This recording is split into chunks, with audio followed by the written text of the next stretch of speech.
বাঁচার সুযোগ থাকলেও দেশ এবং দেশের মানুষের কথা চিন্তা করে নিজের জীবনকে উৎসর্গ করে গেলেন অকুতোভয় পাইলট আসিম জাওয়াদ।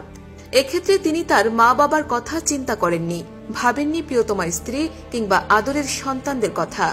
তার ভাবনায় ছিল কেবলই দেশের মানুষের সুরক্ষা। বিমানটি লোকালয়ে পড়লে অসংখ্য মানুষের প্রাণ যেতে পারত। এ কথা ভেবে নিজের জীবনের তোয়াক্কা করেননি তিনি। বিমানটিকে নদীর ওপর নিয়ে শেষ মুহূর্তে বিমান থেকে প্যারাশুট দিয়ে নিচে নেমে আসেন। বিমান বাহিনীতে স্কোয়াড্রন লিডার হিসেবে কর্মরত ছিলেন আসিম জাওয়াদ। তার সাথে থাকা অপর পাইলট ছিলেন উইং কমান্ডার সোহান। গত 9 মে বৃহস্পতিবার 10:25 দিকে চট্টগ্রাম বন্দরের পতেঙ্গা টার্মিনাল এলাকায় বিমান বাহিনীর ইয়াক 130 প্রশিক্ষণ বিমানটি দুর্ঘটনায় পতিত হয়। এর আগে যান্ত্রিক ত্রুটিতে বিমানটিতে শিখার সংযোগ হয়। এ সময় বড় ধরনের ক্ষতি এড়াতে দুই বৈমানিক অত্যন্ত সাহসিকতা ও দক্ষতার সঙ্গে বিমানটিকে বিমানবন্দরের নিকট অবস্থিত ঘনবসতিপূর্ণ এলাকা থেকে জনবিরল এলাকায় নিয়ে যেতে সক্ষম হন। ইচ্ছে করলে এর আগেই তারা প্যারাশুটের মাধ্যমে বিমান থেকে বের হয়ে আসতে পারতেন, কারণ বিমানকে রানওয়েতে ল্যান্ড করানো মোটেও সম্ভব ছিল না। ফলে সময় মতো বেরিয়ে এসে সহজেই তারা বেঁচে যেতে পারতেন। কিন্তু জনমানুষের কথা চিন্তা করে নিজেদের জীবনের ঝুঁকি নিয়ে দুর্ঘটনায় পতিত বিমানটিকে তারা কর্ণফুলী নদীতে নিয়ে যেতে সক্ষম হন। এর ফলে অনেক বড় ধরনের ক্ষতির হাত থেকে রক্ষা পায় স্থানীয় মানুষজন।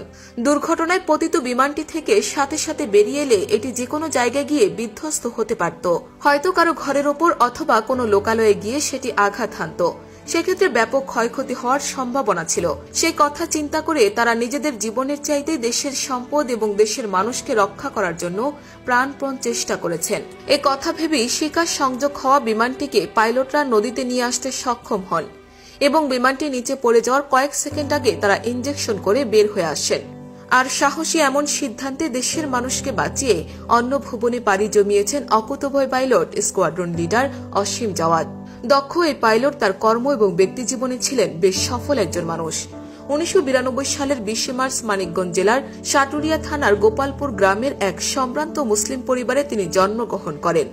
তার পিতার নাম ডক্টর মোহাম্মদ আমানুল্লাহ এবং মাতার নাম নীলুফা আক্তার খানম। স্কোয়াড্রন লিডার আসিম জাওয়াদ 2007 সালে সাভার ক্যান্টনমেন্ট পাবলিক স্কুল থেকে এসএসসি, 2009 সালে সাভার ক্যান্টনমেন্ট পাবলিক কলেজ থেকে এইচএসসি এবং 2012 সালে বাংলাদেশ ইউনিভার্সিটি অব প্রফেশনালস থেকে বিএসসি অ্যারো পাশ করেন। 2010 সালের 10 জানুয়ারি তিনি বাংলাদেশ বিমান বাহিনীতে যোগদান করেন এবং 2011 সালের 1 ডিসেম্বর ক্যাডেটদের জন্য সর্বোচ্চ সম্মান সোর্ড অব অনার প্রাপ্তি সহ জিডিপি শাখায় কমিশন লাভ করেন। চাকরিকালীন সময়ে তিনি বিমান বাহিনীর বিভিন্ন ঘাঁটি ও ইউনিটে গুরুত্বপূর্ণ পদে নিয়োজিত ছিলেন। তিনি পেশাদারী দক্ষতা ও সাফল্যের স্বীকৃতিস্বরূপ মফিজ ট্রফি, বিমান বাহিনী প্রধান ট্রফি ও বিমান বাহিনী প্রধানের প্রশংসাপত্র লাভ করেন। এছাড়াও জাতীয় বিমান বাহিনীতে কোর্সে অংশগ্রহণ করে সাফল্যের স্বীকৃতিস্বরূপ chief of air stuffs trophy for best in fly Indian air force অর্জন করেন। তার কমিশন প্রাপ্তির পর চাকরিকাল 12 বছর 5 মাস 9 দিন। চলে যাওয়ার কালে তার বয়স হয়েছিল 32 বছর 1 মাস 20 দিন। তিনি স্ত্রী, 1 কন্যা, 1 পুত্র, বাবা মা এবং অসংখ্য গুণগ্রাহী রেখে গেছেন। এই বৈমানিকের চলে যাওয়ার খবরে এলাকায় শোকের ছায়া নেমে এসেছে। কান্নার রোল পড়েছে তার স্বজন ও প্রতিবেশীদের ঘরে।